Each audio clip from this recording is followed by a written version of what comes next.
आपण कुठून आला? आम्ही वाईमेंढी तालुका जिल्हा यवतमाळ. अच्छा, कोणाचं लग्न आहे आपले? बोबडे मुलाचं की मुली? मुलीचं म्हणजे मुली. प्राजक्ता भानदास बोबडे अच्छा अच्छा, यवतमाळ. यवतमाळची. आपण काय करतो? मी पानोबा कन्स्ट्रक्शनमध्ये साईट मॅनेजर म्हणून. अच्छा अच्छा अच्छा, या सर्वधर्मीय सामूहिक विवाहामध्ये लग्न करण्याचा विचार आपल्या मनात कसा काय आला? सार्वजनिक वेळ म्हणलं किंवा खर्चाच्या हिशोबानं आणि परिस्थितीनुसार वेस्टेज कमी व्हायला पाहिजे.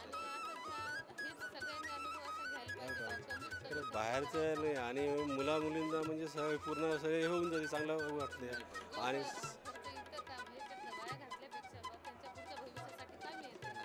बरं तुम्ही छान प्रोसिजर आहे पण ही. बरं तुम्ही आता आले इथे, तर तुम्हाला काही गैरसोय वगैरे वाटलं का? नाही नाही, काहीच नाही काही. अच्छा, जेवण वगैरे झालं? जेवण केलं आहे आम्ही. जेवणाला वगैरे विचारलं? हो हो विचारलं आणि तिथं गेटवरच आम्हाला सांगितलं पहिले जेवण करा, त्याच्यानंतर तुम्ही कार्यक्रमात जा म्हणून. बरं तुम्ही इथे व्यवस्था कसं वाटून आलं? नाही, छान आहे व्यवस्था वगैरे. आणि आम्ही स्वप्नात बी पाहिलं नव्हतं की बा आमच्या मुलीजवळ एवढे याच्यात बा लग्न होईल बा म्हणून. लोकांचे आशीर्वाद आहे, म्हणजे खरंच खरं भाग्यवान.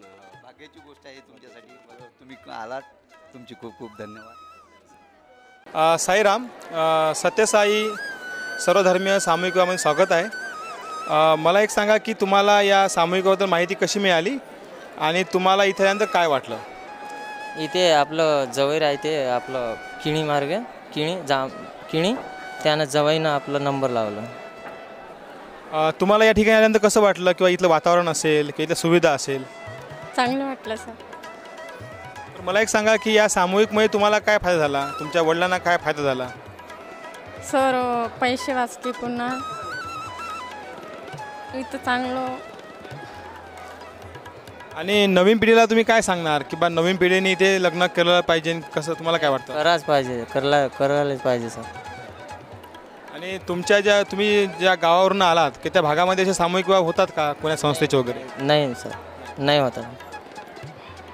ठीक आहे. आणि मला एक सांगा की तुम्हाला काय झाला फायदा याचा या सामूहिक विवाहाचा? सर हे कार्य एक नंबर आहे सर.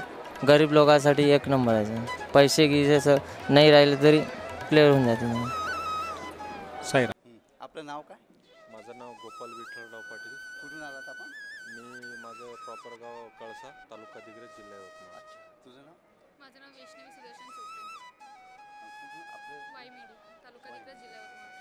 काय करता आपण? माझा फोटोग्राफीचा व्यवसाय. आपण मी पोलीस भरती ग्राउंड. म्हणजे पोलीस भरती. हां हां. तुम्ही सर्वधर्मीय सामूहिक विवाह लग्न करत आहे, म्हणजे काय प्रेरणा मिळाली तुम्हाला की तुमची काय इच्छा झाली की इथे आपण लग्न केलं पाहिजे?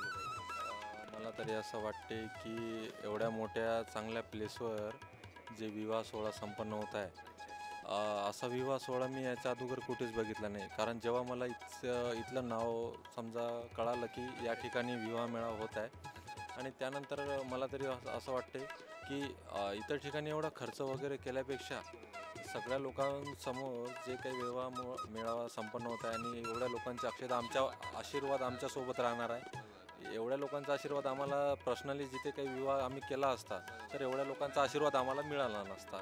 तर इथे विवाह मेळाव्यासाठी म्हणजे आम्ही उत्स्फूर्त आहोत की आमचा विवाह इथं होत आहे. जे विचार आहेत तेच विचार तुझे पण आहेत का? तुला पण असं वाटतं की नाही बाबा आपल्या वडिलांनी आपलं लग्न चांगल्या म्हणजे लॉनमध्ये करायला पाहिजे होतं, चांगल्या ठिकाणी करायला, असं तर नाही वाटत? नाही नाही नाही. तुलाही पण विचार कर. हो. अच्छा. आम्ही एक सर्वसाधारण घरून बिलॉंग करतो, त्यामुळं आम्ही शेतकरी वर्गातले एक कपल आहे. त्यामुळं आईवडिलांचे एवढे पैसेचं जे काही नुकसान केल्यापेक्षा सत्य परिस्थिती मला हेच आता मला तरी वाटते की म्हणजे कसं इतर खर्च आमचा खूप होत होता. पर्सनल जर लग्न केलं असतं तर म्हणजे पर्सनली तिच्या आईवडिलांचा जास्त खर्च झाला असता. बिलकुल बिलकुल. आणि घरची परिस्थिती एवढी काही चांगली नसल्याच्या कारणानं आम्ही इथे करण्याचं ठाम केलेलं आहे. खूप चांगला निर्णय घेतलेला आहे तुम्ही. म्हणजे बरं, तुम्ही आता इथे आला तर तुम्हाला कसं वाटलं इथे? तुमची जेवणाची वगैरे असं काय काय गैरसोय वगैरे वाटली? नाही नाही, आता आमचे पाहुणे वगैरे आलेत आहे. अच्छा, अच्छा. त्यांनी आम्हाला सांगितलं की जे सकाळपासूनचं आम्ही आधी आम्हाला सांगितलं होतं हां, हां. की तुमच्यासोबत जे येणारे पाहुणे आहे त्यांचं 9 वाजतापासून तर 3 वाजेपर्यंत त्यांचं आधी जेवण राहणार आहे. त्यानंतर लग्नाचं पण दुसरं जेवण राहणार आहे.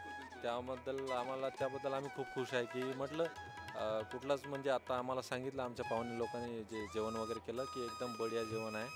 आणि आता जस्ट आम्ही आत्ताच पोहोचलेला, आता आम्ही पण जेवण करू. बरं, हे तुमच्या हातात जे दिसून राहिलेलं आहे, हे तुम्ही तिकडनं आले, हे काय आहे तुमच्या हातात, म्हणजे कुठून आणलेलं आहे?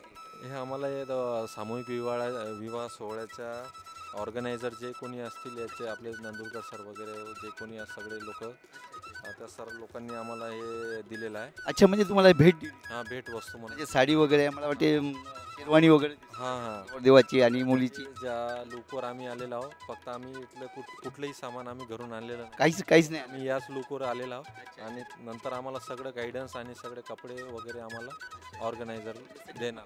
नवरीचं मेकअप, म्हणजे मेकअप वगैरे पण म्हणजे सगळे इथेच का, की तुम्ही सोबत आणलेलं आहे मेकअप मॅन? आमचं मेकअप वगैरे पण इथेच आहे. हां. म्हणजे सगळी सुविधा, म्हणजे तुम्हाला इथं म्हणजे काही गैरसोय वगैरे असेल? काहीच नाही, कुठलीच नाही, एक पैशाची पण गैरसोय नाही. एकदम बढिया आणि खूप छान आम्हाला वाटलं इथे येऊन. तुम्हा दोघाही उभयांना खूप खूप शुभेच्छा. तुमचं भावी आयुष्य खूप सुखात जाओ, हीच मी परमेश्वराजवळ स्वामीजवळ इच्छा व्यक्त करतो.